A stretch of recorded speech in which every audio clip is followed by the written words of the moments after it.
To solve this problem, I would start by moving the 343 over. So that would give us y cubed plus 343 equals 0. Now from here, you can solve it using the graphing technique. So you can graph this, find a real 0, and then divide. Or you could factor using the sum of cubes factoring formula. If I have a cubed plus b cubed, that's a plus b times a squared minus ab plus b squared. I'm going to do the factoring technique, but you'll find the same answers if you do the finding the real 0 and dividing. This is the quantity y cubed, so in our formula, a is equal to y. 343 is the same as 7 cubed, so in my formula, b is equal to 7.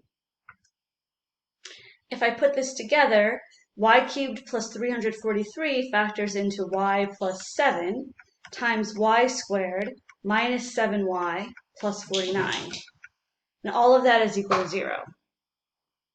Okay. So here I've got the y plus 7 equals 0. Over here, y squared minus 7y plus 49 equals 0. This one we get y equals negative 7. Right? That's what we expected to get.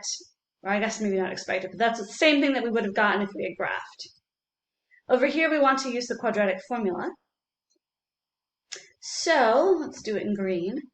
Using the quadratic formula, y equals negative 7 plus or minus the square root of negative 7 squared minus 4 times 49 all over 2 times 1.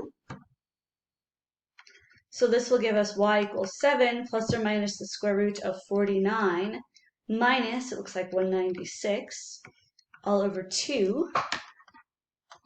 All right, so y equals 7 plus or minus the square root of negative 147 over 2. 7 plus or minus the square root of 147i over 2.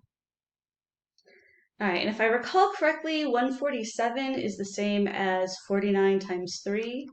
So this is 7 plus or minus 7 root 3 over 2 with an I here.